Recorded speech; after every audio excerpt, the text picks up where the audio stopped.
Poor Maid saves an old lady. From robbers unaware, she's a Hell's Angel's mother. Her life is changed forever. Give me the purse, lady. A harsh whisper carried through the darkness. Martha peered around the corner of the brick wall, her heart racing. Two men crowded an elderly woman, whose thin frame trembled as she clutched her handbag. The taller of the two men reached for the purse. Martha's hands began to shake, but something inside her snapped. Without thinking about the consequences, she gripped her heavy bag of cleaning supplies and charged forward. "Hey!" Martha shouted, swinging her bag with all her might. It connected solidly with the first man's head, sending him stumbling sideways into a stack of empty boxes. The second man spun around, his face twisted in anger. Metal glinted in the weak light as he pulled out a knife. "Back off!" he snarled, advancing toward Martha. Martha's throat went dry, but her feet stayed planted. The man lunged forward, slashing the air between Martha's cleaning supplies bag swung up again, deflecting his arm. She drove her knee upward, catching him in the stomach. The man doubled over, gasping for air. Using his moment of weakness, Martha shoved him hard.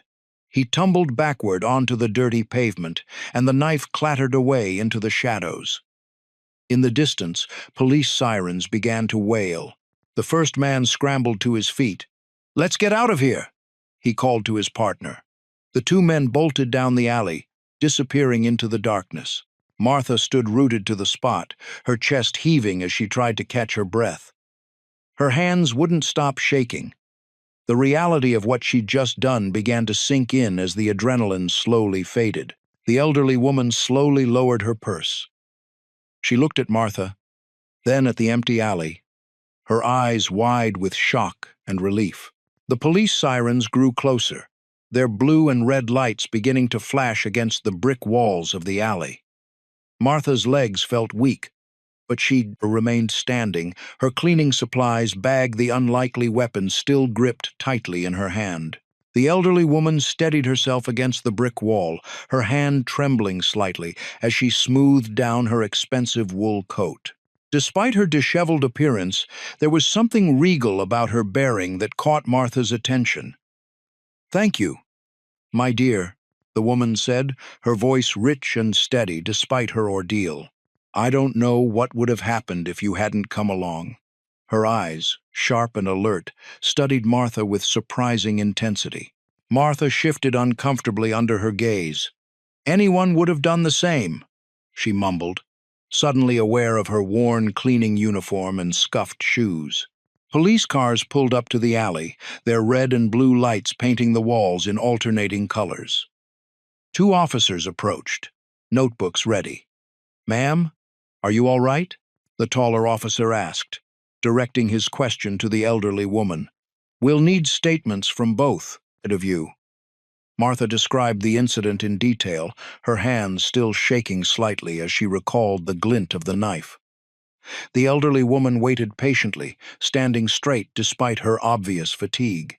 When the officers finished their questions, the woman turned to Martha. "I'm Edith Lawrence," she said, extending a perfectly manicured hand. "And you are?" "Martha Jennings," Martha replied, taking the offered hand. Edith's grip was surprisingly firm. "Mrs. Jennings, what you did tonight was extraordinarily brave." Edith's eyes softened. "I insist on thanking you properly.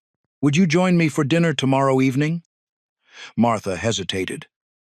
The invitation seemed excessive for what she considered a simple act of kindness. "Oh, that's really not necessary." "I won't take no for an answer," Edith interrupted gently but firmly. She pulled out an elegant business card and pressed it into Martha's hand. 7 o'clock tomorrow. The address is on the card. My driver will pick you up." Before Martha could protest further, a sleek black car pulled up beside them. A group of rough-looking men on motorcycles hung back at the edge of the alley, their leather vests gleaming under the streetlights. They seemed to be watching Edith with concern, but kept their distance.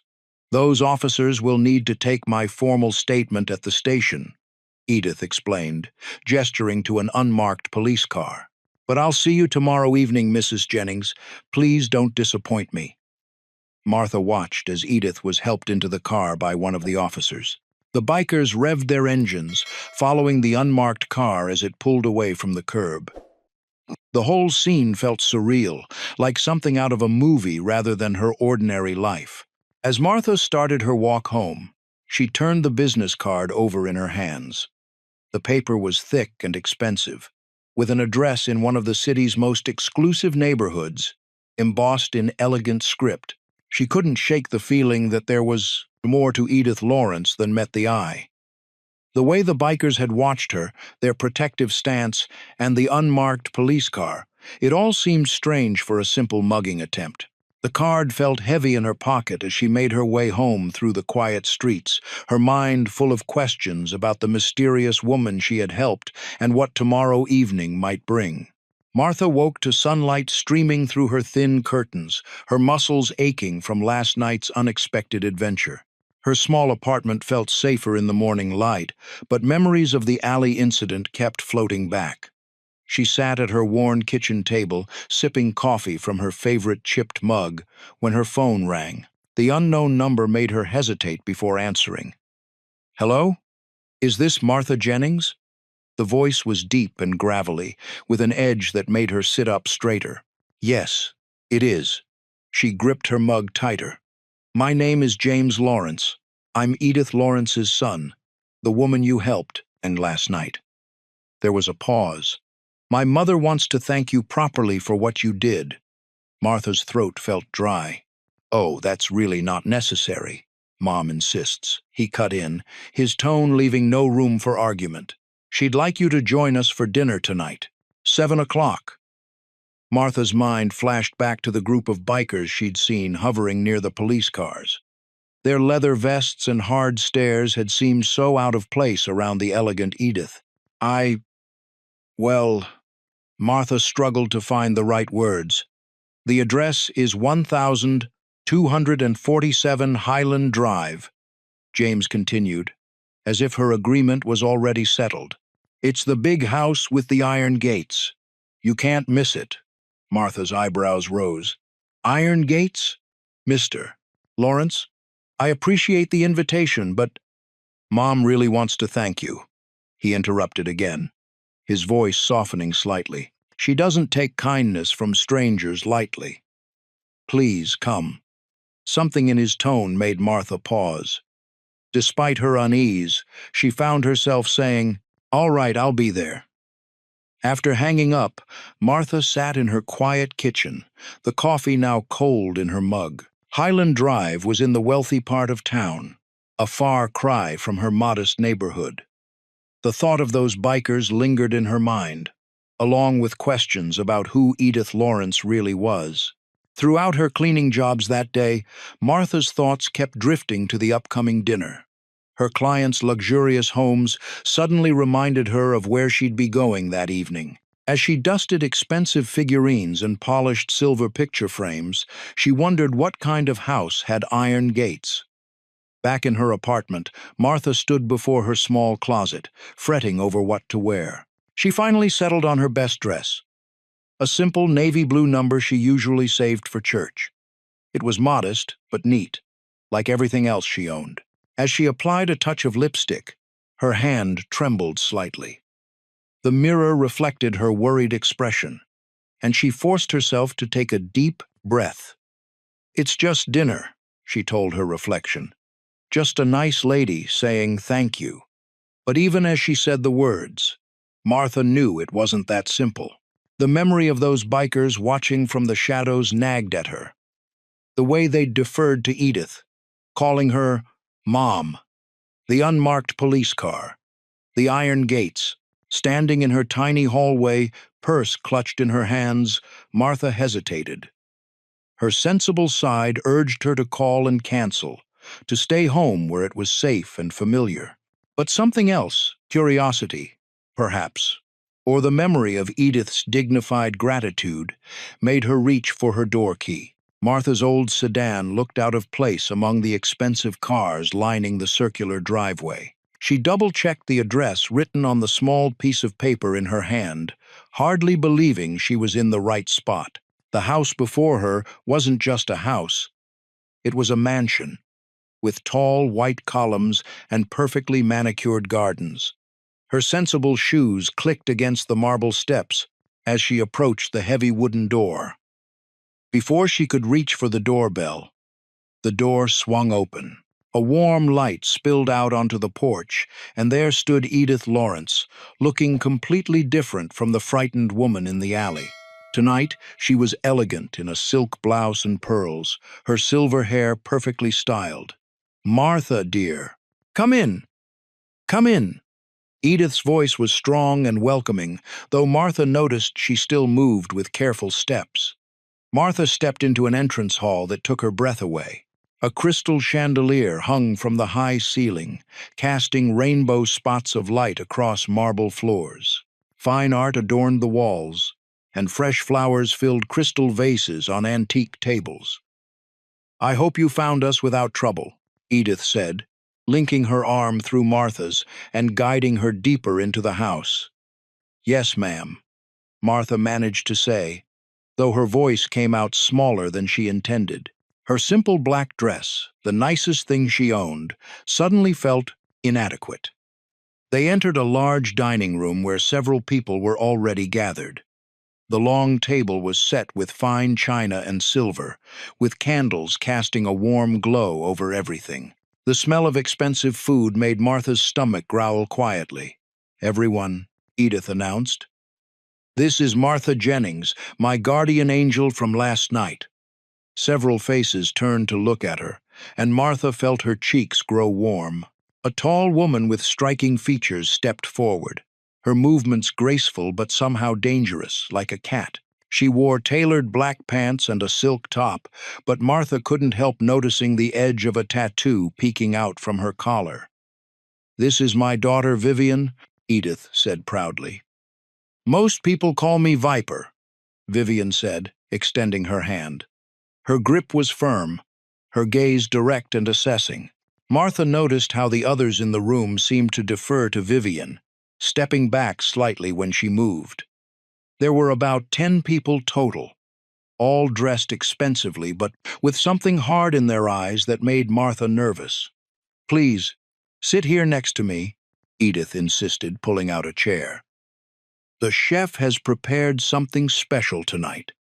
Servers appeared with bottles of wine and platters of appetizers. The food was unlike anything Martha had ever tasted. Delicate pieces of seafood, exotic vegetables, sauces that made her taste buds sing. Conversation flowed around her, punctuated by laughter and the gentle clink of crystal glasses. Yet, despite Edith's warmth and the luxury surrounding her, Martha couldn't shake a growing sense of unease.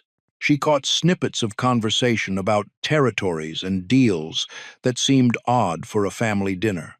When she looked up from her plate, she often found someone studying her with calculating eyes, only to quickly look away when she noticed. A large man with a thick neck, who'd been introduced as Tommy, kept watching her with particular intensity.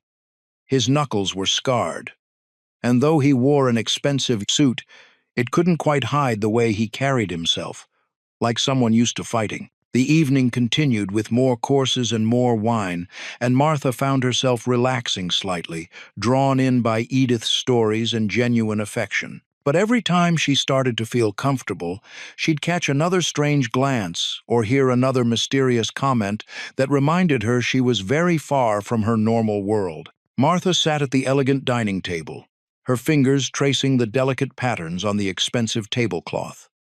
The crystal chandelier above cast dancing shadows across faces both refined and rough. She couldn't help but notice the stark contrast between some of the dinner guests. While several wore suits and elegant dresses, others stood out in their worn leather jackets and faded jeans. 3 men in particular caught her attention. They sat near the end of the table, their muscled arms covered in tattoos, their weathered faces telling stories of hard lives lived on the edge. Their leather jackets bore patches and symbols she didn't recognize, but something about them made her stomach tight with uncertainty. "More wine, dear?" Edith's gentle voice pulled Martha from her observations. The elderly woman held an expensive-looking bottle of red wine, her smile warm and inviting. "Yes, thank you," Martha replied softly, holding out her glass. The wine probably cost more than she made in a week of cleaning houses. Edith settled back in her chair at the head of the table, her eyes growing distant as she swirled the wine in her glass. "You know, my Charles, God rest his soul, he would have liked you, Martha. He always admired people with courage." The room grew quieter as Edith spoke, everyone seeming to lean in slightly. Martha noticed how the men in leather straightened up at the mention of Charles's name. "He was one of the original members, you see," Edith continued, her voice taking on a hint of pride. "The Hells Angels were everything to him. Family, brotherhood, purpose. It gave him all of that." Martha's hand tightened around her wine glass. The Hells Angels, the notorious motorcycle gang she'd read about in newspapers. Her eyes darted to the men in leather, seeing them in a new light, not just rough-looking dinner guests, but actual members of one of the most dangerous motorcycle clubs in the country. Of course, it wasn't always easy, Edith sighed, glancing at her daughter. "Vivian knows that better than anyone. She grew up in that life, followed in her father's footsteps for a while." Vivian, who had been pushing food around her plate silently, looked up sharply. Her face was like stone. But Martha could see something flickering in her eyes, pain perhaps or anger. "Those days are long gone, Mother," Vivian said, her voice cutting through the tension like a knife.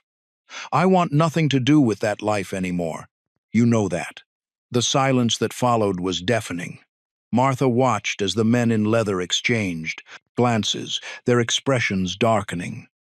One of them shifted in his chair, the leather of his jacket creaking ominously. Edith's face fell slightly, though she tried to maintain her composed smile. "Of course, dear. I didn't mean to bring up painful memories." Martha felt the weight of unspoken words pressing down on her. She looked around the table, noting how everyone seemed to be holding their breath. The elegant dining room suddenly felt smaller, more confining. She observed Vivian's rigid posture, the way her knuckles had turned white around her fork, and felt a chill run down her spine. The cold determination in Vivian's eyes spoke of someone who had seen things Martha could hardly imagine. Someone who had walked away from a dangerous world and didn't want to look back. But looking at the hard-faced men at the table, Martha wondered if walking away was ever truly possible. The evening's rich food and intense conversations had left Martha feeling drained. As guests began to drift away from the dining room, she found herself searching for a quiet moment to collect her thoughts. But before she could make her way toward the front door, a firm hand gripped her elbow. "We need to talk." Vivian's voice was low but commanding. Martha turned to find Edith's daughter studying her with those piercing eyes that seemed to see right through her. Vivian guided Martha down a hallway and into what appeared to be a study. Dark wooden bookshelves lined the walls, and a leather armchair sat behind an imposing desk. The room smelled of old books and cigarette smoke. Vivian closed the door behind them, the soft click echoing in the quiet space. "Look," Vivian began, crossing her arms over her chest. "I appreciate what you did for my mother. Really, I do. But you have no idea what kind of world you've stumbled into here." Martha fidgeted with the hem of her dress. "I was just trying to help." "I know." Vivian's expression softened for a moment, then hardened again.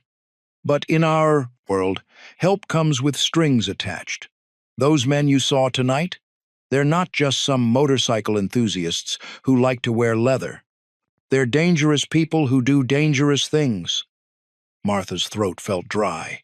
"I didn't mean to get involved in anything. But you are involved now." Vivian cut her off. "My mother has taken a shine to you, and that puts you on everyone's radar. The people we deal with, they don't play by normal rules. They're not the kind of people you want to know. Despite Vivian's harsh tone, Martha could hear something else in her voice. Concern, perhaps even fear. She noticed how Vivian's fingers drummed nervously against her arm, how her eyes kept darting to the door.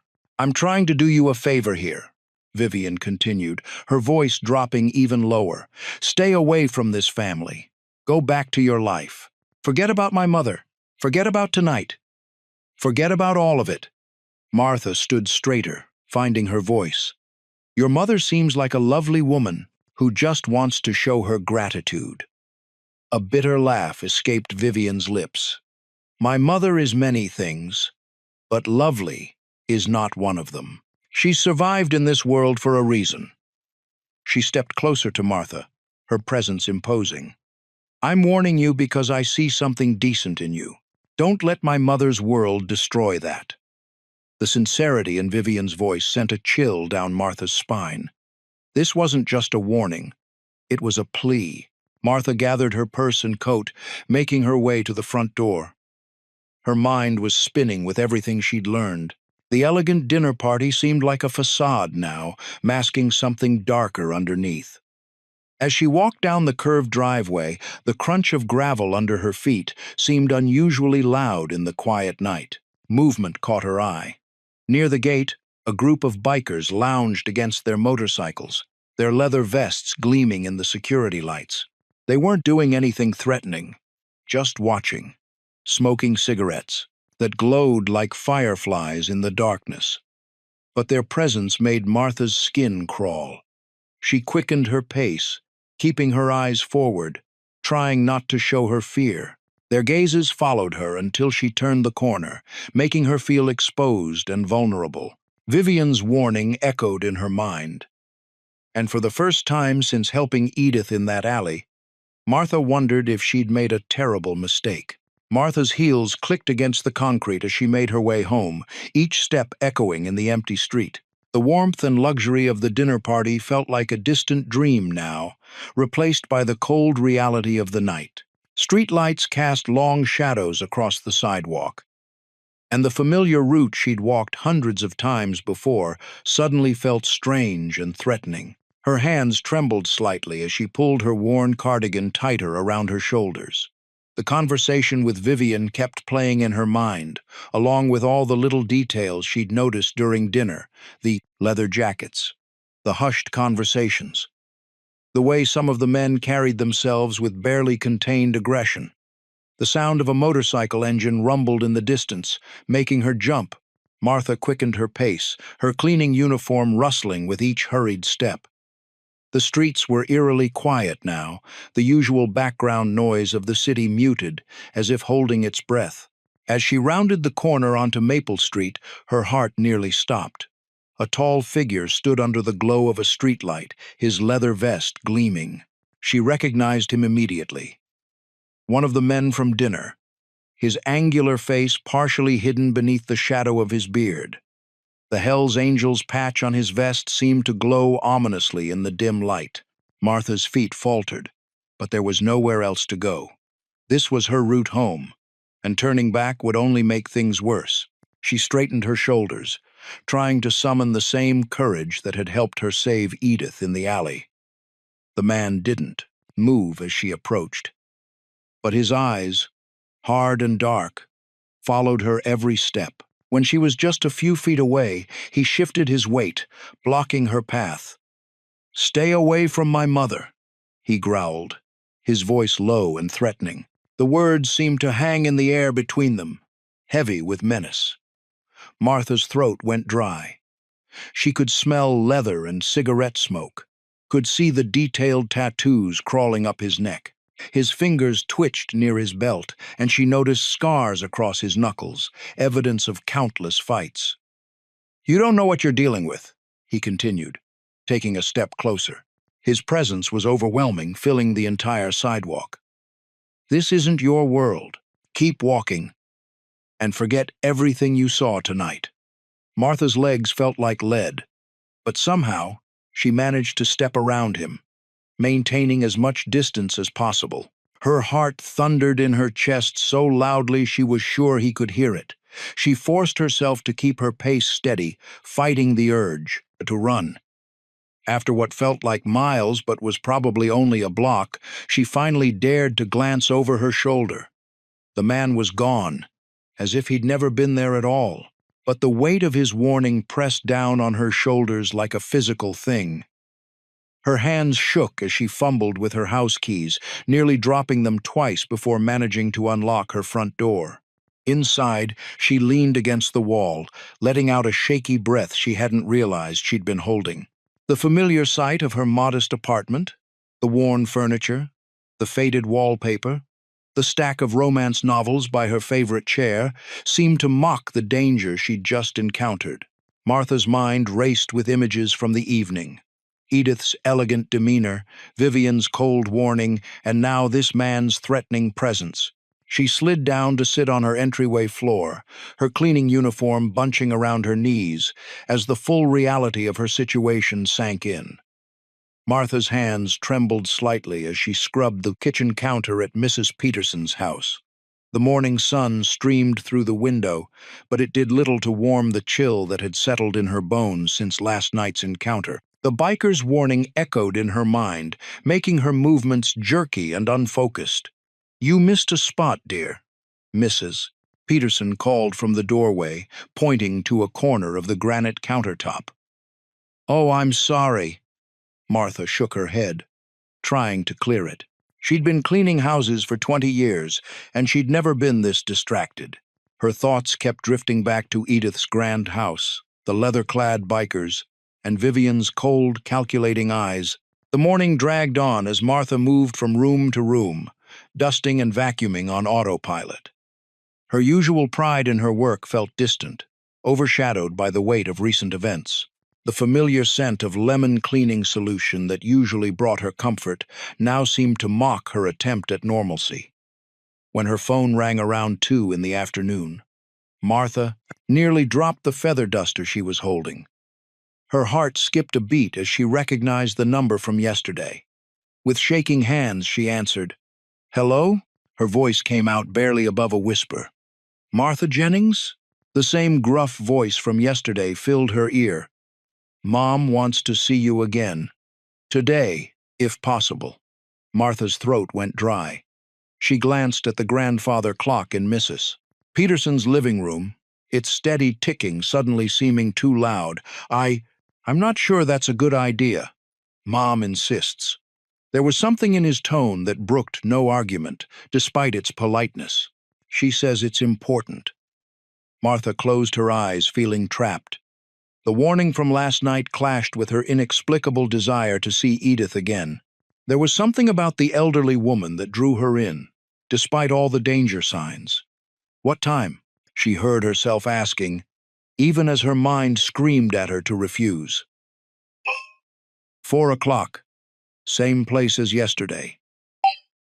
After hanging up, Martha finished her work at Mrs. Peterson's house in a daze. She found herself checking the time every few minutes, her stomach churning with anxiety. The afternoon light had begun to fade when she finally left Mrs. Peterson's. Heading toward Edith's neighborhood. The streets seemed different now. Every shadow looked deeper, every corner more menacing. Martha clutched her purse tighter as she walked, noticing details she'd missed before, like the occasional roar of motorcycles in the distance, or the way certain people watched her pass by. When she reached Edith's house, it loomed before her like a beautiful but dangerous creature. The manicured lawn and elegant architecture couldn't hide the underlying sense of power and danger that seemed to emanate from within. Before she could ring the bell, the door swung open. Edith stood there, looking both regal and vulnerable in a flowing blue dress. Her smile was warm, but her eyes held a gravity that made Martha's pulse quicken. "My dear girl," Edith said, reaching for Martha's hand, "thank you for coming. We have much to discuss." The urgency in her voice was unmistakable, sending a fresh wave of nervousness through Martha's body. Martha stepped into Edith's grand house, her footsteps echoing in the unusually quiet foyer. The air felt heavy, different from the bustling energy of last night's dinner. Soft afternoon light filtered through the tall windows, casting long shadows across the expensive rugs. "Come in, dear," Edith called from the sitting room. Her voice was steady but carried an undercurrent of weariness that Martha hadn't noticed before. The sitting room was elegant, with plush sofas and antique furniture that spoke of old money. Vivian stood by the window, arms crossed, her face a mask of careful neutrality. She gave Martha a slight nod but remained silent. "Please, sit." Edith gestured to an armchair across from her. Martha sank into the soft leather, her hands folded in her lap. The ticking of a grandfather clock in the corner marked the passing seconds. "I suppose you've been wondering about us," Edith began, her fingers absently tracing the pattern on her teacup. "About why those men were watching last night. About the warnings you've received?" Martha's throat felt dry. "Yes, ma'am. My late husband Richard wasn't just any member of the Hells Angels." Edith's voice softened with memory. "He was one of their leaders here. When he died, the responsibility, the connections, they didn't die with him." Vivian shifted by the window, her reflection fragmenting in the glass. "Mom," she said, her voice carrying a note of warning. "She needs to understand, Vivian." Edith's tone was firm. She turned back to Martha. "The gang isn't just a club. It's a web, and once you're caught in it, getting out isn't simple. My children grew up in this world. Some embraced it more than others." Martha glanced at Vivian, whose jaw had tightened visibly. "The violence, the criminal activities, they follow us like shadows," Edith continued. Her hands trembled slightly as she set down her teacup. "Even now, when we're trying to distance ourselves, the past refuses to let go. My boys, they're still deeply involved, despite my wishes." "What Mom's trying to say," Vivian interrupted, finally turning from the window, "is that you've stumbled into something dangerous. Something we're trying to escape from but can't seem to shake." Edith nodded slowly. "When you saved me in that alley, you became part of this story, whether you wanted to or not. The gang knows about you now. They see you as someone who protected one of their own." Martha's chest tightened with understanding. The warnings, the watching eyes, it all made terrible sense. "We're trying to break free," Edith said softly, reaching across to pat Martha's hand. Her touch was gentle, motherly. "Vivian has already walked away once, but it cost her dearly. Now we're both trying again, but it's complicated." Martha looked between the two women. Edith, elegant and tired, carrying the weight of years of compromise, and Vivian, hard-edged but haunted, fighting against a past that wouldn't release its grip. "I understand," Martha said quietly, though her heart was racing with the implications of everything she'd learned. When she left the house a few minutes later, the sunny afternoon felt colder somehow. Each step down the manicured driveway seemed to echo with the gravity of what she'd learned. The Lawrence family's struggle wasn't just about leaving a gang. It was about escaping a legacy of violence and fear that had shaped their entire lives. As Martha walked away from the house, a heavy feeling settled in her stomach. The simple act of helping an elderly woman in an alley had drawn her into a world she never knew existed, filled with dangerous connections and impossible choices. Martha sat in her favorite armchair, wrapped in a worn blanket, trying to focus on the crossword puzzle in her lap. The events of the past few days weighed heavily on her mind. The quiet of her small living room offered little comfort tonight. A distant rumble broke through her thoughts. The distinctive sound of motorcycle engines grew louder, echoing through the usually peaceful neighborhood. Martha's hands trembled, causing her pencil to draw an unsteady line across the newspaper. The noise grew closer, and her chest tightened with each passing second. The roar of engines stopped abruptly outside. Angry voices filtered through her thin walls. Martha stood up, her heart pounding against her ribs. Heavy boots thundered up the front steps. The door burst open with a resounding crash. Martha stumbled backward as leather-clad figures pushed their way inside. The small living room suddenly felt cramped with the presence of several large men, their faces twisted with anger. "Where's Viper?"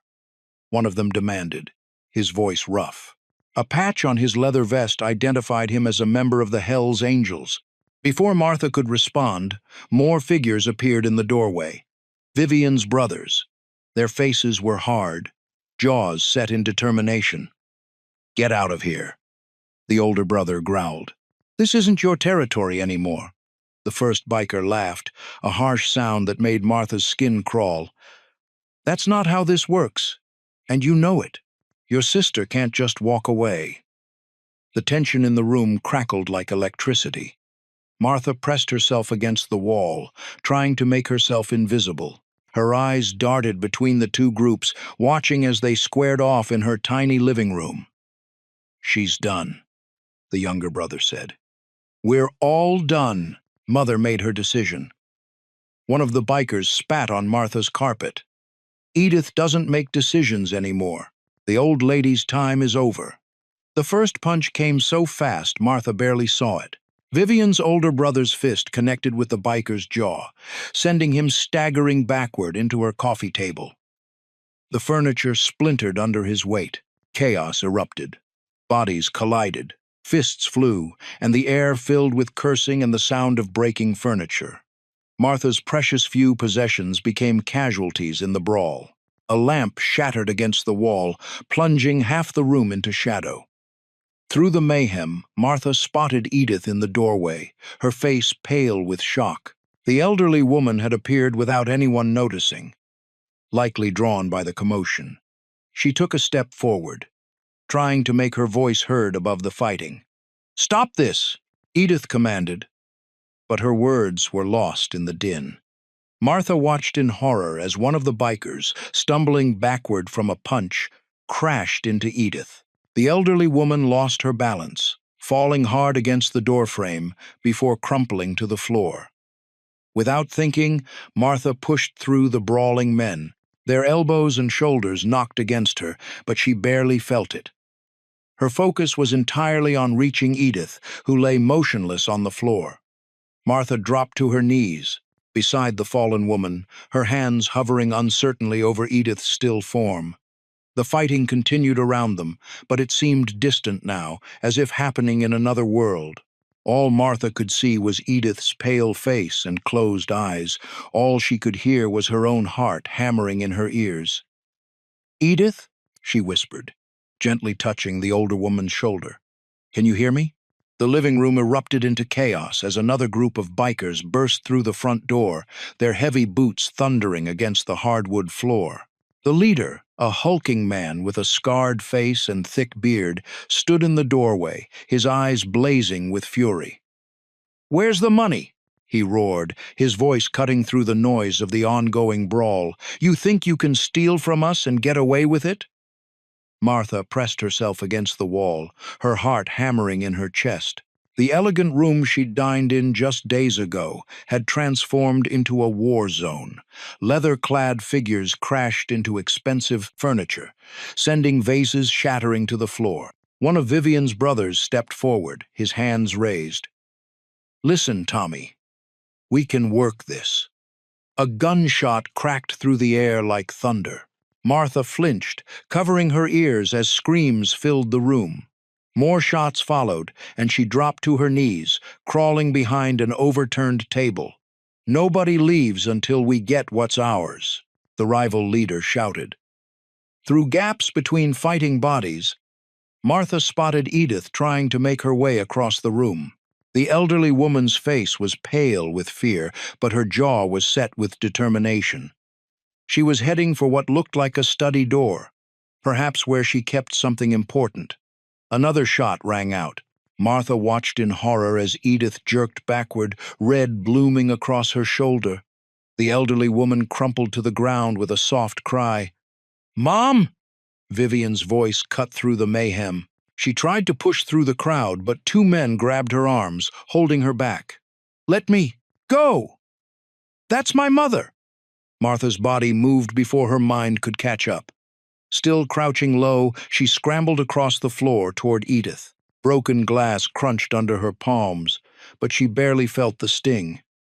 She reached Edith's side just as another fight broke out nearby, boots stomping dangerously close to them. "Mrs. Lawrence," Martha whispered, gently touching the woman's face. Edith's eyes fluttered open, filled with pain but still alert. "We need to move." Blood was seeping through Edith's elegant blouse, but she was conscious and trying to sit up. Martha slipped an arm around her waist, helping her to her feet. The chaos swirled around them. Punches thrown, furniture splintering, more shots fired into the ceiling. Martha half-carried, half-dragged Edith toward the nearest door, moving as quickly as she dared. Behind them, she heard Vivian still struggling with her captors, her voice raw with desperation. They reached a small study, and Martha pulled Edith inside. The door slammed shut behind them, muffling the violence outside. The sound of the latch clicking into place felt final, definitive. In the sudden quiet of the study, Martha helped Edith into a leather armchair. The older woman's breathing was labored, her face ashen. As Martha pressed a decorative handkerchief against the wound, trying to stop the bleeding, the full weight of the situation crashed over her. This wasn't just about an elderly woman she'd saved in an alley. This wasn't even about a family with ties to a motorcycle gang. This was about deep-rooted violence, about debts and betrayals, about a darkness that threatened to swallow everyone in its path. Martha's hands trembled as she tended to Edith, the sounds of fighting still echoing through the door. She realized with stark clarity that she was now irrevocably tangled in the Lawrence family's dangerous world. Martha's hands trembled as she pressed a clean cloth against the wound on Edith's shoulder. Blood seeped through her, fingers, warm and sticky, a stark reminder of how quickly their world had turned upside down. The sounds of fighting still echoed through the house, but in this small room, time seemed to stand still. "We need to get her to a hospital," Martha said, her voice barely above a whisper. She glanced at Vivian, who stood rigid against the wall, her face a mask of anguish and fear. "We can't," Vivian replied, running her fingers through her hair. "They'll be watching the hospitals. They always do." Her voice cracked, and for the first time since Martha had met her, the tough exterior crumbled. "This is all my fault." Edith stirred beneath Martha's hands, her face pale but her eyes still sharp. "Vivian," she called out weakly. "Come here, child." Vivian dropped to her knees beside her mother, taking her hand. The gesture was so gentle, so unlike the hardened woman Martha had come to know.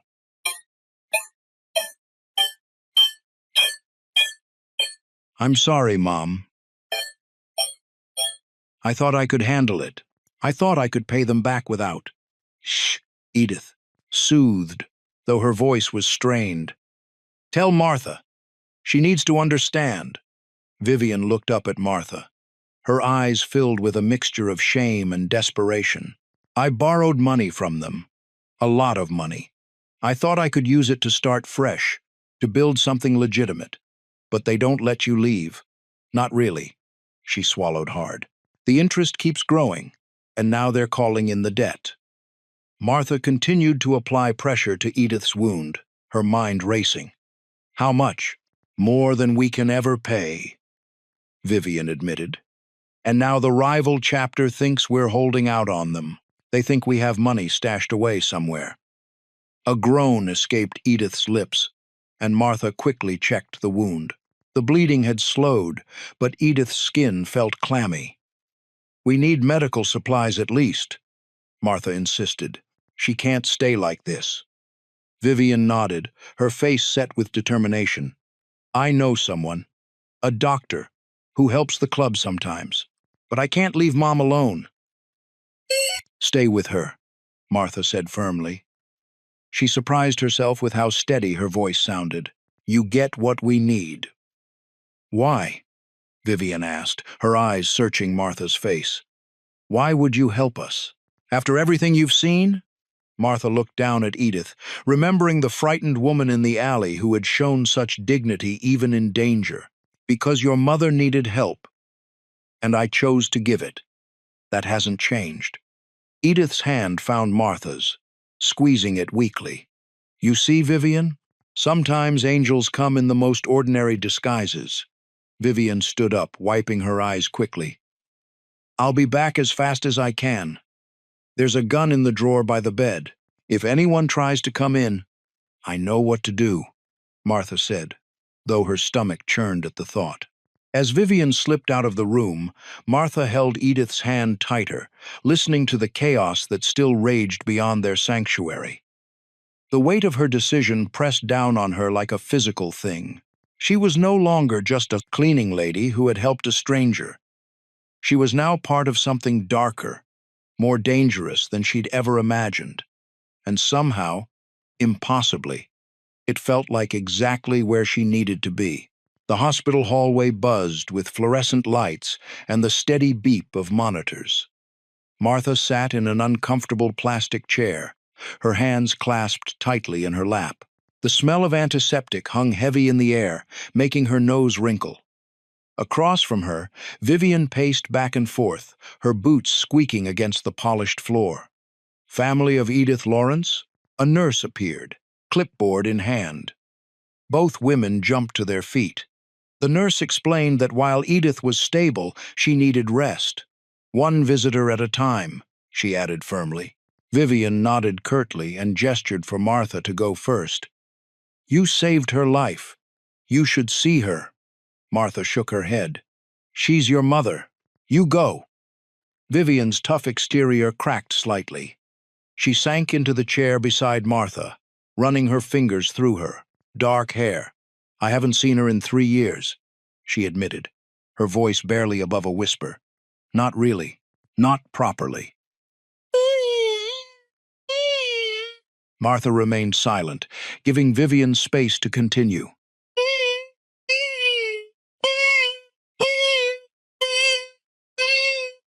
It destroyed everything. My father died in a territory dispute when I was 20. I thought joining would keep Mom safe, you know? Instead, it just pulled us deeper into the mess. She let out a bitter laugh. I became everything I hated. Martha reached out, hesitantly placing her hand on Vivian's arm. To her surprise, Vivian didn't pull away.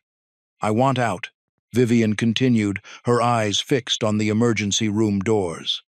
I've wanted out for years, but they don't just let you walk away. The things I've seen, the things I've done, she shuddered, and now Mom's hurt because of it all. It's not too late, Martha said softly. Your mother loves you. I can see it in her eyes when she talks about you. Vivian turned to Martha, really looking at her for the first time. Why are you still here? After everything you've seen, why haven't you run? Martha thought about it for a moment. Because sometimes the right thing to do isn't the easy thing. And because I see good in both of you, beneath all the pain. Tears welled up in Vivian's eyes, but she blinked them away quickly. I need help, she admitted, the words seeming to physically pain her. I can't do this alone anymore. But I don't know how to start. Then let me help, Martha offered. We'll figure it out together. A doctor emerged from Edith's room, clipboard in hand. She's awake now. She's asking for both of you. Vivian stood, squaring her shoulders. For a moment, she looked terrified, like a little girl about to face her fears. Martha rose beside her, offering silent support. I can't remember the last time I told her I loved her, Vivian whispered. Now's your chance, Martha replied gently. They walked toward Edith's room together, an unlikely pair united by their concern for the strong-willed woman behind those doors. As they entered, Edith's face lit up at the sight of her daughter, and Vivian's tough exterior melted completely. The steady beep of hospital monitors filled the small room as Martha sat beside Edith's bed, her hands folded in her lap. The morning sun filtered through thin curtains, casting long shadows across the sterile floor. Vivian stood by the window, her leather jacket draped over a chair, revealing a simple black t-shirt underneath. "I can't keep living like this," Vivian said, her voice barely above a whisper. She turned to face Martha, and for the first time, Martha saw the weight of years etched in the lines around her eyes. "Every time I try to leave, something pulls me back in. But seeing Mom like this," she gestured to Edith's still form on the bed. Martha nodded, understanding flooding her features. "What are you going to do?" One Martha nodded. One Martha nodded. One Martha nodded. One Martha nodded. One Martha nodded, understanding. "I'm going to end it. Today." Vivian's jaw tightened. "I'm going to tell them I'm done. No more running, no more hiding." "They won't let you go easily," Martha said, her voice steady despite the fear churning in her stomach. Vivian's laugh was hollow. "No, they won't." She paused, studying Martha's face. "You don't have to be part of this. You've already done more than enough for my mother." Martha stood up, smoothing her simple dress. "I'm coming with you." "Martha." "No." Martha's voice was firm. "I've spent my whole life cleaning other people's messes, staying quiet, trying not to make waves. But sometimes you have to stand up for what's right." She glanced at Edith's peaceful face. "Your mother showed me kindness. You're trying to change. That's worth fighting for." Vivian's expression softened slightly. "You really are something else, Martha Jennings." They gathered their things, leaving a nurse to watch over Edith. The drive to the biker clubhouse was silent, tension building with each mile. Martha's hands were clasped tightly in her lap, but her resolve never wavered. The clubhouse was a rundown building on the outskirts of town, motorcycles lined up outside like soldiers at attention. The smell of cigarette smoke and motor oil hung heavy in the air. As they pulled up, several bikers emerged from the shadows, their faces hard and suspicious. "Stay behind me," Vivian muttered as they got out of the car. Martha straightened her shoulders. "No, we do this together." They walked side by side toward the entrance. The bikers parted, some nodding respectfully to Vivian, others glaring at Martha with open hostility. Inside, the air was thick with smoke and unspoken threats. The club president, a massive man with graying hair and weathered skin, sat at the bar. He turned slowly as they approached. "Viper," he growled, using Vivian's gang name. "Didn't expect to see you here. Not after what happened." "I'm done, Jack." Vivian's voice was clear and strong. "I'm walking away, for good this time." The room fell silent. Martha could feel the tension crackling, like electricity. "Nobody walks away," Jack said, his voice dangerously low. "You know that." "I do." Vivian stepped forward. "But things change." "I'm changing." Martha moved closer to Vivian, their shoulders almost touching. The bikers around them shifted restlessly, hands moving to concealed weapons. "And what makes you think we'll let you?" Jack stood up, towering over them. "Because," Vivian said, "I'm not alone anymore." She glanced at Martha, then back to Jack. "And we're not afraid." The words hung in the air like smoke, heavy with promise and threat. Martha and Vivian stood their ground, united in their determination, as the bikers closed in around them. Whatever came next, they would face it together. The heavy door of the Hells Angels clubhouse creaked open, the sound echoing through the dimly lit room. Vivian strode in first, her shoulders squared and head held high. Martha followed close behind, her heart hammering against her ribs but her steps steady. The air was thick, with cigarette smoke and tension. Around them, leather-clad bikers lounged on worn furniture, their eyes hard and calculating. Some stood against the walls, arms crossed, watching, The club's president, a burly man with graying hair and weathered skin, sat behind a scarred wooden desk. "Well, well, the prodigal daughter returns," he drawled, his voice gravelly from years of smoking. Vivian didn't flinch. "I'm done, Jake. I'm cutting ties. For good this time." A low murmur rippled through the room. Martha could feel the tension building, like electricity before a storm. "You can't just walk away," Jake said, rising from his chair. "Your father. My father's dead." Vivian cut in sharply. "And my mother nearly died because of this life. I'm choosing a different path." Martha watched as Vivian reached into her jacket and pulled out a folded piece of leather. Her colors, the patch that marked her as one of them. The room fell silent as she placed it on the desk. "You're making a mistake," one of the younger bikers snarled, stepping forward. But Jake held up a hand, stopping him. "Let her speak." Vivian's voice was clear and strong. "I've given 20 years of my life to this club. I've bled for it, killed for it. But it ends now." She gestured to Martha. "This woman showed me there's another way. She saved my mother without knowing who she was, without wanting anything in return. That's real loyalty, not this twisted version we've been living."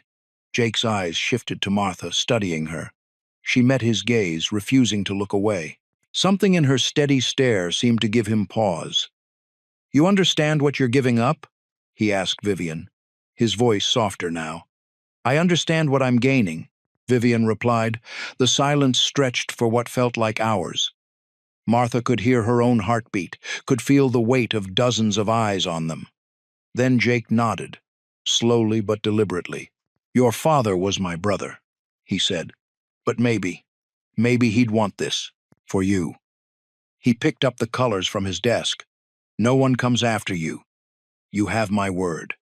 The tension in the room began to dissolve. A few of the older members nodded in respect. The younger ones looked confused but didn't dare challenge Jake's decision. Vivian's shoulders relaxed slightly, though her guard didn't drop completely.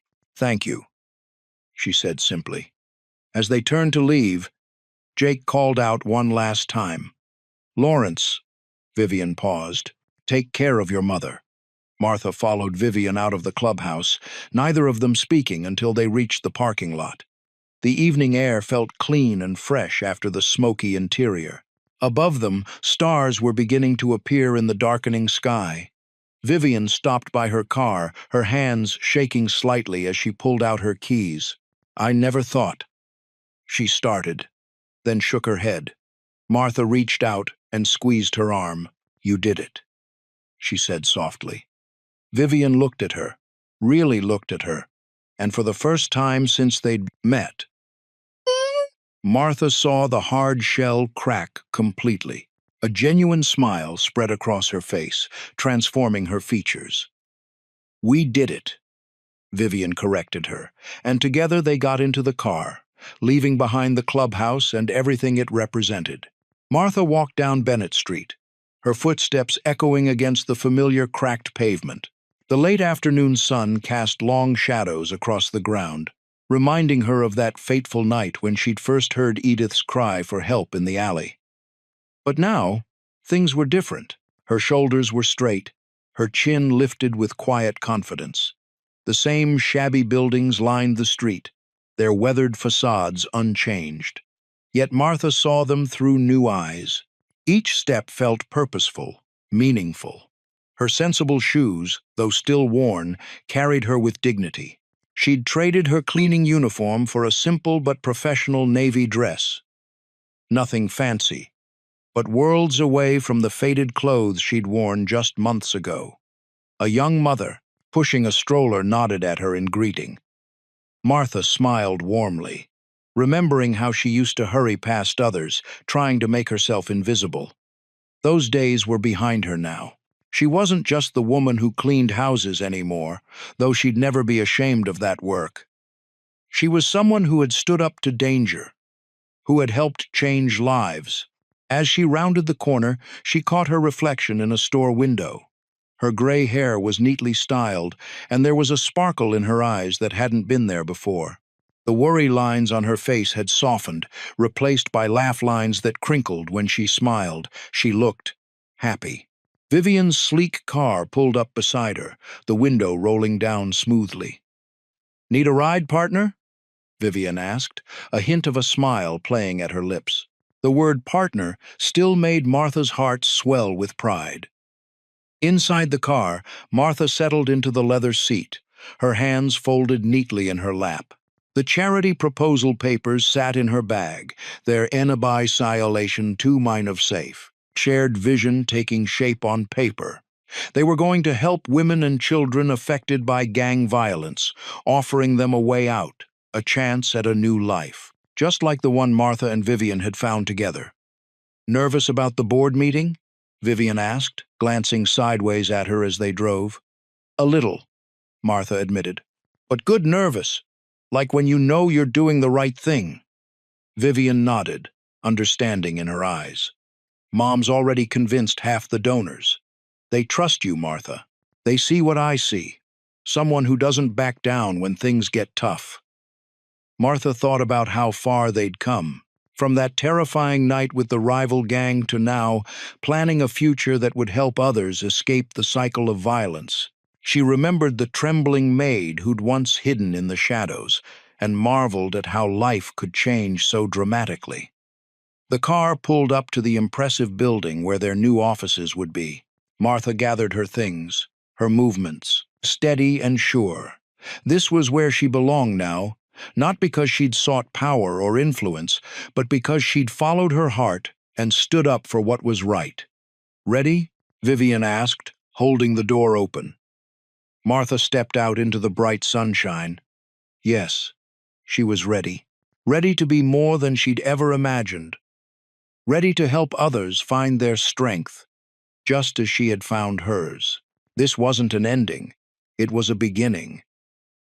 And for the first time in her life, Martha felt truly, completely alive. Martha's hands trembled slightly as she gripped the podium, but her voice rang clear and strong through the community center. The room was packed with faces, some familiar, others new, all gathered to support their cause. Sunlight streamed through the tall windows, casting a warm glow over the assembled crowd. "6 months ago, I was just a cleaning lady," Martha began, her gentle smile touching her eyes. "I never imagined I'd be standing here today." She glanced at Edith, who sat in the front row, looking elegant and healthy despite her recent ordeal. Next to her, Vivian beamed with pride, her usually stern expression softened by genuine happiness. The charity's mission statement hung on a banner behind Martha, "Breaking cycles, building futures." The words felt right, like they'd been waiting for her all along. She smoothed her new blazer, a gift from Edith, and continued addressing the volunteers. "Our work isn't just about helping people escape dangerous situations," she explained, her confidence growing with each word. "It's about showing them that change is possible, that there's always hope." The crowd nodded in agreement, and Martha felt a surge of warmth in her chest. Their first initiative had already helped 3 families start fresh, away from gang influence. Martha remembered the gratitude in their eyes, the same look she'd seen in Edith's that fateful night in the alley. But now, instead of fear and uncertainty, she felt strength and purpose. The community center buzzed with energy as Martha introduced their newest programs: support groups for families affected by gang violence, job training for those seeking a fresh start, emergency housing assistance. Each initiative represented a step toward breaking the cycle of violence that had nearly claimed Edith's life. "We're not just offering handouts," Martha continued, her voice steady and sure. "We're offering hope, support, and most importantly, a chance to rebuild." She watched as volunteers took notes, their enthusiasm evident in their eager expressions.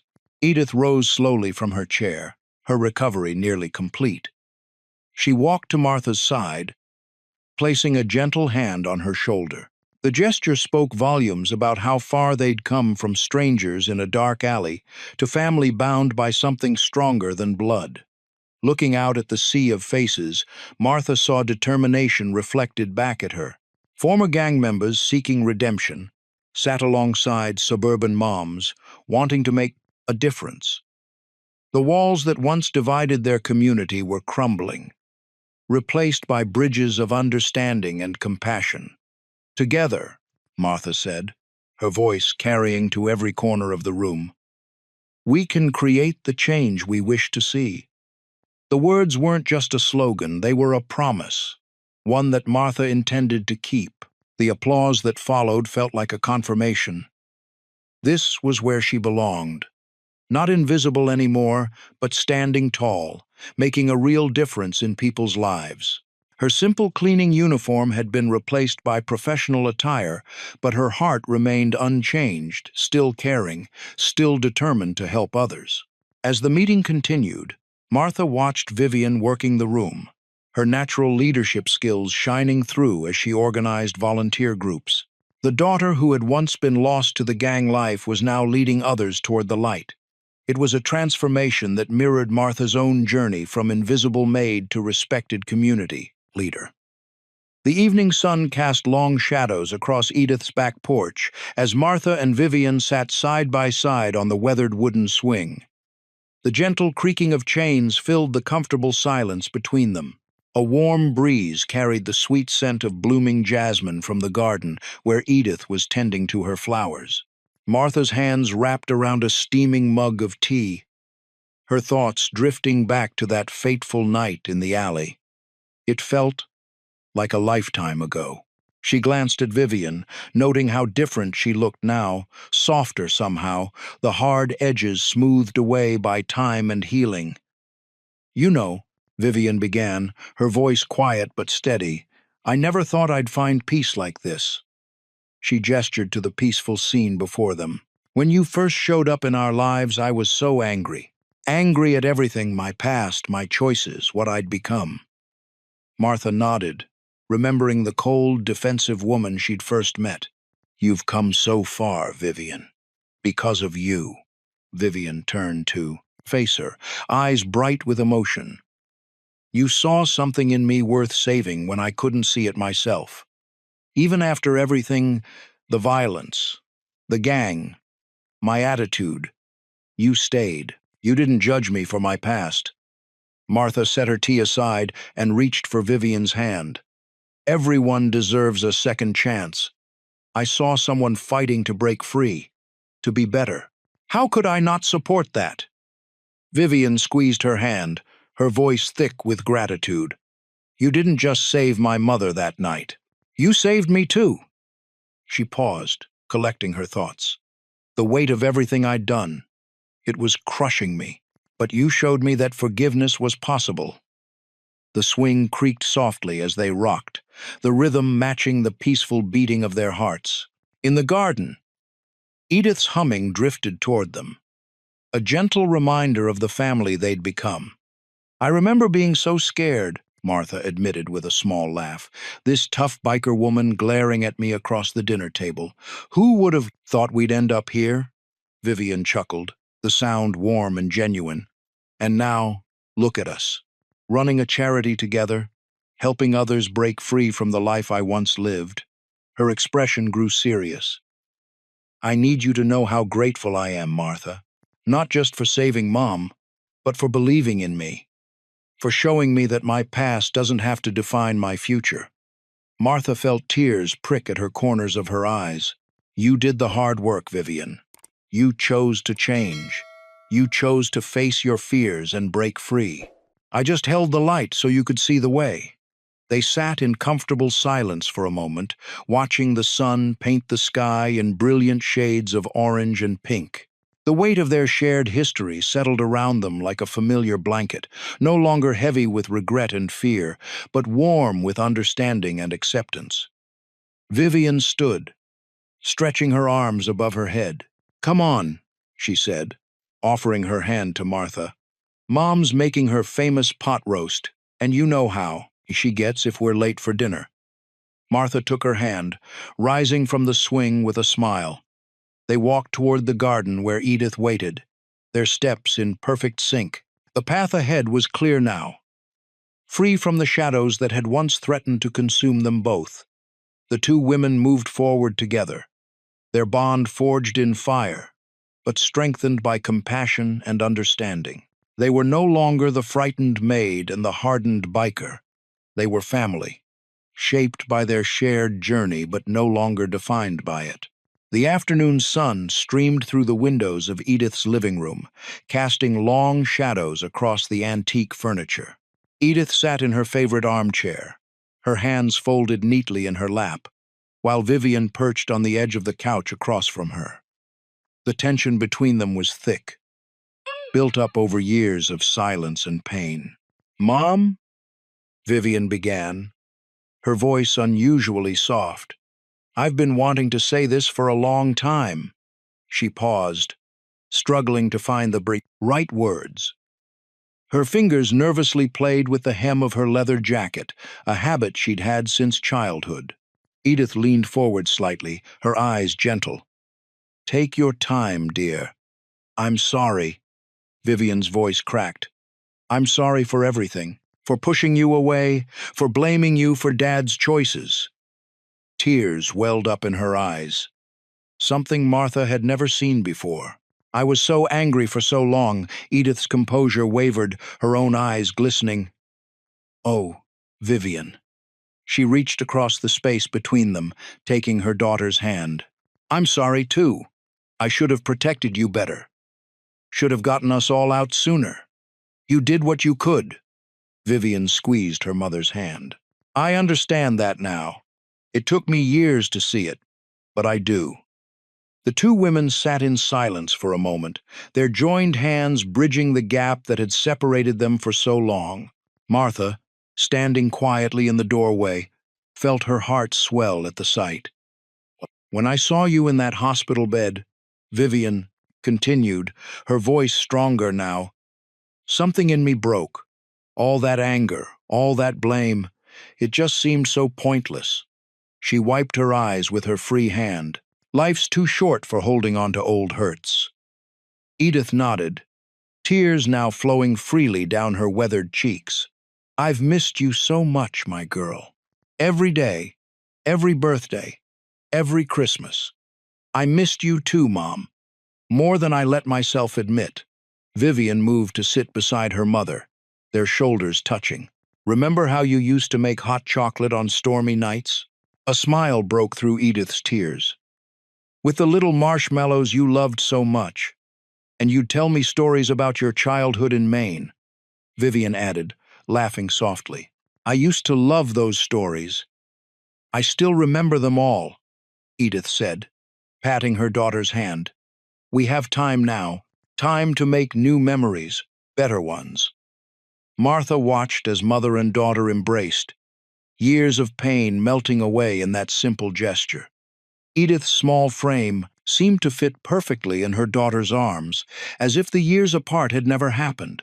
Their shared tears weren't of sorrow anymore, but of relief and joy. When they finally pulled apart, both women were smiling through their tears. Edith reached up to touch her daughter's face, tracing the lines that hadn't been there when they'd last been close. "My beautiful girl," she whispered. "Welcome home." Martha felt her own eyes growing wet as she witnessed this tender moment of reconciliation. Her heart filled with quiet joy, knowing she'd played a small part in bringing this family back together. From her position in the doorway, she smiled softly, feeling privileged to witness this precious moment of healing. The evening sun cast long shadows across the parking lot of the community center, where Martha and Vivian had just finished their weekly support group meeting. The air was thick with summer heat, but something else hung heavy in the atmosphere, a familiar tension that made the hairs on Martha's neck stand up. "Vivian," Martha whispered, grabbing her friend's arm. "Look." 3 motorcycles rumbled into the lot, their chrome gleaming menacingly in the fading light. The riders, clad in leather vests bearing unfamiliar patches, circled once before coming to a stop near the entrance. Martha recognized the hostile intent in their posture. She'd seen it before. Well, well, the largest of the three men called out, killing his engine. If it isn't the famous Viper Lawrence, playing house with the civilians. His voice dripped with contempt. Vivian stepped forward, her stance relaxed but ready. Martha noticed how different she looked now. Gone was the defensive hostility, replaced by quiet confidence. What do you want, Marcus? Word is you're helping people leave the life, Marcus spat, dismounting his bike. Some of our associates' old ladies got ideas after hearing about your little transformation. His fingers drummed against his belt, where Martha caught the glint of something metallic. The past is the past, Martha spoke up, surprising herself with the steadiness in her voice. Vivian's doing good work here. We both are.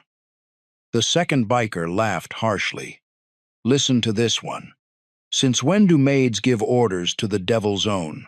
Since this maid helped take down bigger and meaner than you, Vivian replied coolly. She moved to stand shoulder to shoulder with Martha. You're not the first to try intimidation, Marcus. You won't be the last. But you should know, we're not alone. As if on cue, the community center's doors opened. Out stepped several broad-shouldered men, former gang members themselves, now volunteers in their program. Behind them came women of all ages, some bearing the faded marks of their own escaped pasts, all wearing expressions of fierce determination. Marcus's eyes widened slightly as he took in the scene. His hand moved away from his belt. Times are changing, Martha said firmly. The old ways of fear and violence, they're dying out. We're offering something better. Hope, a chance to heal. You're either with us or against us, the third biker growled, but there was uncertainty in his voice. Vivian smiled, but there was steel in it. That's the old way of thinking. We're not against anyone, we're for something bigger. Family, healing, second chances. The question is, are you brave enough to let go of the past? The silence stretched taut between them. Martha could see the internal struggle playing across Marcus's face. Finally, he spat on the ground and swung back onto his bike. This isn't over, he muttered. But the threat sounded hollow. You're right, Martha replied. It's just beginning, and when you're ready to change, we'll be here. The bikers roared away, leaving behind only dust and the fading sound of engines. Martha let out a breath she hadn't realized she'd been holding. Around them, their supporters began to disperse, offering quiet words of encouragement as they passed. Vivian turned to Martha, a mix of pride and amazement in her eyes. Look at you, she said softly, not a trace of fear. Martha smiled, feeling the truth of it in her bones. No reason to be afraid when you know who you are and what you stand for. Martha stood at the podium, her hands steady as she addressed the crowd gathered in the community center. The space, once cold and empty, now buzzed with energy from volunteers and survivors alike. Sunlight streamed through the windows, casting a warm glow over the faces looking up at her expectantly. 6 months ago, I was just a cleaning lady walking home from work, she began, her voice clear and strong. Now I stand before you as someone who's learned that change is possible, no matter where you come from. The audience nodded, some wiping away tears.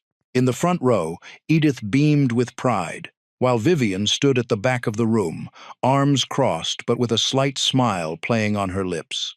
The charity, New Beginnings, had grown beyond anything Martha could have imagined. What started as a small support group now offered job training, counseling, and safe houses for those trying to escape gang life. Every week, more people came seeking help. And every week, Martha found herself growing more confident in her role. She stepped down from the podium, making her way through the crowd. People reached out to touch her arm or share quick words of gratitude. A young woman with tired eyes and a sleeping baby approached her. Miss Jennings, the woman whispered, your program helped me leave my boyfriend's gang. I have a job now. My baby has a future." Martha squeezed the woman's hand, remembering her own journey from fear to strength. "You did the hard work," she said. "We just showed you the door." Later that afternoon, Martha sat in her new office, a far cry from the cleaning supplies and mop buckets of her past. The walls were covered with thank you cards and success stories. A framed photo showed her with Edith and Vivian at the charity's opening ceremony. The phone rang, and Martha answered it with practiced ease. Another call from someone seeking help.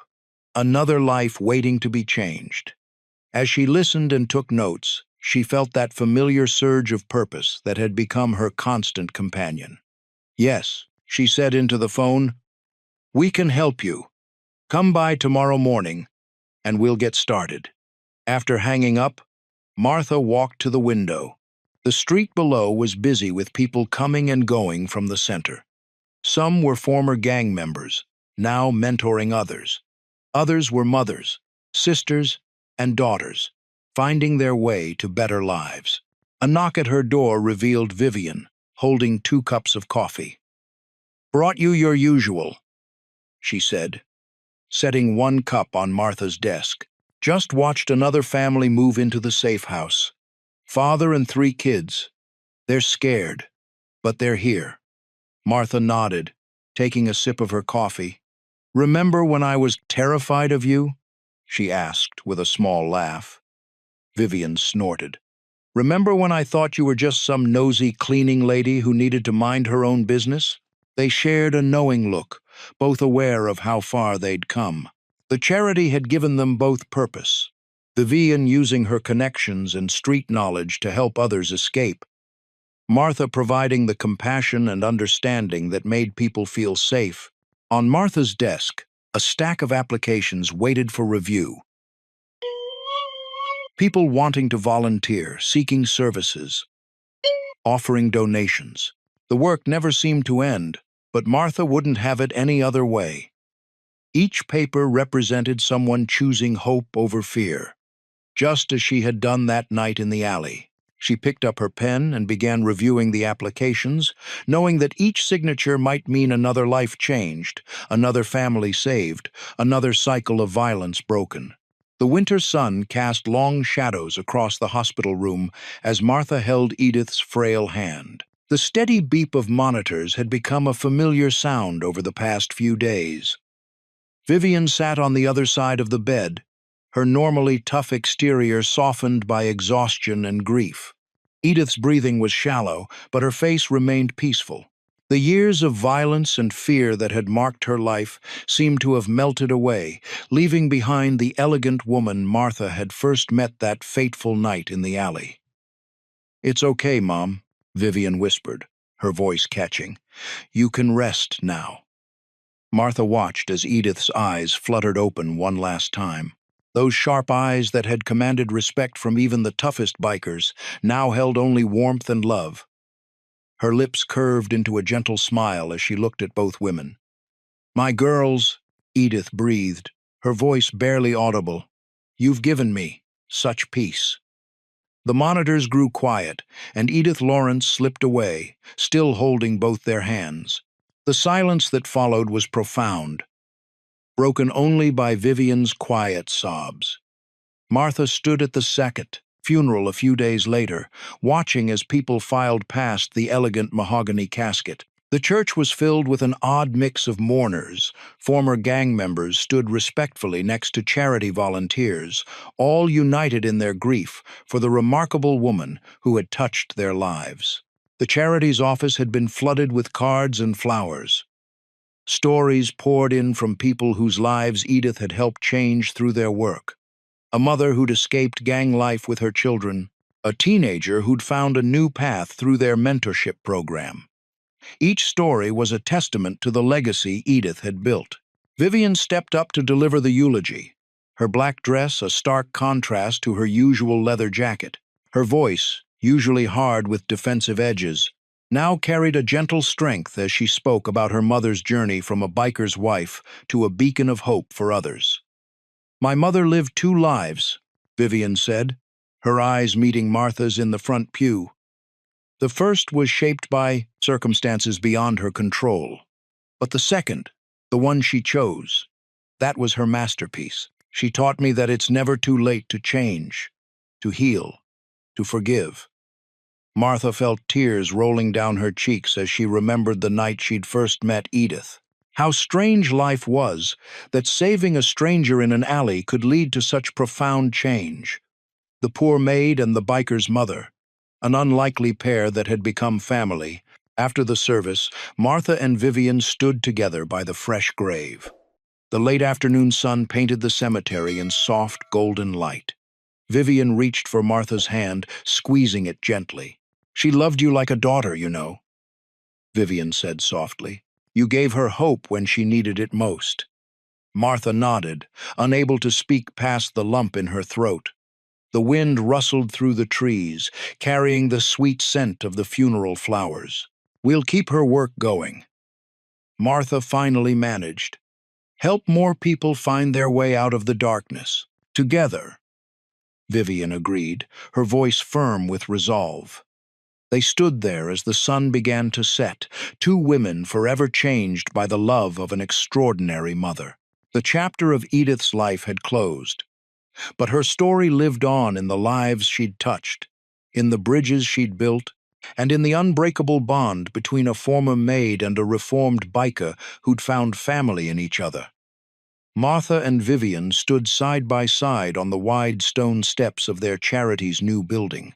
The morning sun warmed their faces as they gazed up at the freshly painted sign, the Edith Lawrence Foundation, Hope for New Beginnings. Martha smoothed her simple navy blazer, a far cry from her old cleaning uniform. The familiar weight of her visitor badge reminded her of how far she'd come from those days of scrubbing floors and dusting shelves.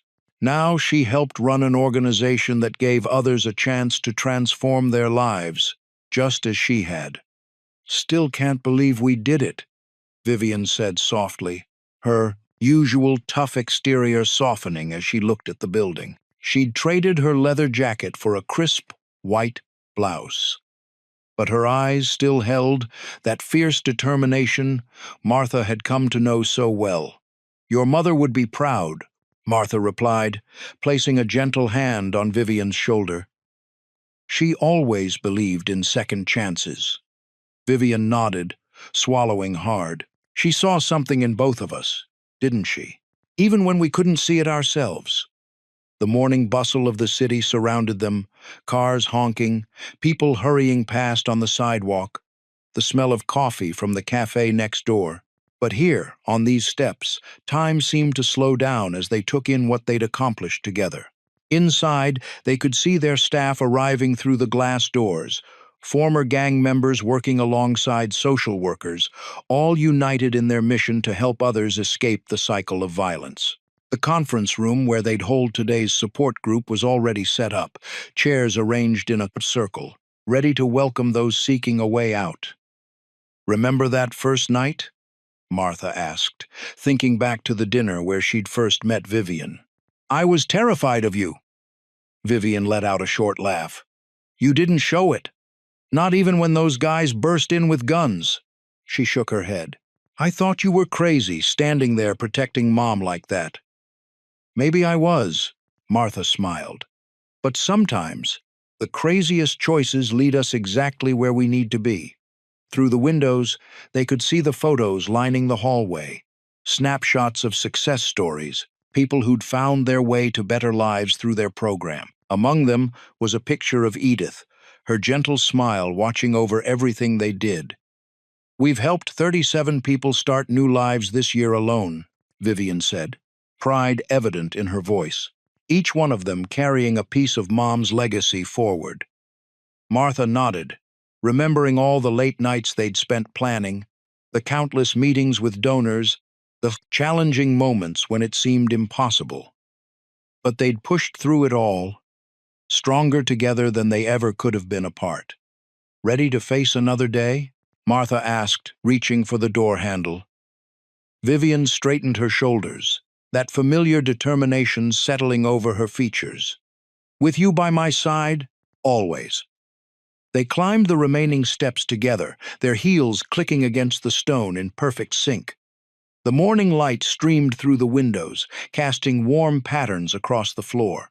As they pushed through the doors, the buzz of activity enveloped them. Phones ringing, voices discussing case files, the coffee maker gurgling in the break room. This was their world now, not the dark alleys where they'd first met, not the violent past they'd escaped, but a place of hope and new beginnings. Together, they'd built something meaningful from the ashes of their old lives, something that would continue to grow and touch countless more lives. Martha walked slowly down Cedar Street, her footsteps echoing against the familiar cracked pavement. The evening air was cool, just like that fateful night when everything changed. But now, the streetlights didn't seem so dim, and the shadows didn't hold the same menace they once did. She paused at the corner of the alley where she'd first met Edith. The brick walls still bore their weathered faces, but they felt different now, like old friends rather than silent witnesses to violence. A gentle breeze rustled through the trees, carrying with it the sweet scent of blooming jasmine from a nearby garden. "Good evening, Mrs. Jennings," called Mr. Peterson from his porch, where he sat in his usual rocking chair.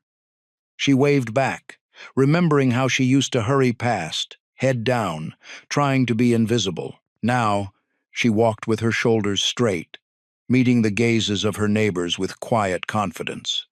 The neighborhood hadn't changed much. The same small houses lined the streets, their paint still peeling in places. The corner store still displayed its faded awning, and children still played basketball in the community court. But Martha's place in it had transformed completely. She touched the smooth stone pendant at her neck, Edith's final gift to her. The weight of it was comforting, a reminder of the woman who had changed her life through a chance encounter. Martha smiled, thinking of how Edith would have loved to see the charity's latest achievement. A new youth center opening next month, designed to keep kids off the streets and away from gang life. Walking past the local diner, Martha caught her reflection in the window. Her gray hair was neatly styled now, her clothes simple but elegant. Gone was the timid cleaning woman who used to scrub floors and dodge attention. In her place stood someone who commanded respect, not through force or fear, but through compassion and quiet strength. The setting sun painted the sky in shades of pink and gold, reminding Martha of all the sunsets she and Vivian had watched together while planning the charity's future. Their unlikely friendship had blossomed into something beautiful and strong, like a flower growing through concrete. Martha stopped at the small park where she often met with families seeking help. The wooden bench where she sat with them had become a place of healing, where tears turned to hope and broken spirits found renewal. She ran her hand along its worn surface, feeling the smoothness left by countless conversations. A group of teenagers passed by, calling out greetings. These were some of the first kids they'd helped through the program, now volunteers themselves, breaking the cycle of violence that had trapped their families for generations. Their laughter carried on the evening air, a sound sweeter than any music. The street lamps began to flicker on, one by one, just as they had that night years ago. But now they didn't cast shadows of fear. Instead, they lit a path forward. Martha stood, still for a moment, breathing in the peace that had settled over her life like a warm blanket. She thought of Edith's last words to her. "You were never just a maid, Martha. You were always meant for more." Those words had proven prophetic. Through all the chaos and danger, through the tears and triumphs, Martha had discovered her true strength, not in fighting, but in healing, not in running, but in standing firm. The evening settled around her like a familiar embrace as she continued her walk, each step confident and purposeful. She was home, truly home, in a way she'd never been before. Not just in this neighborhood, but in her own skin, in the life she'd built from the ashes of her old one.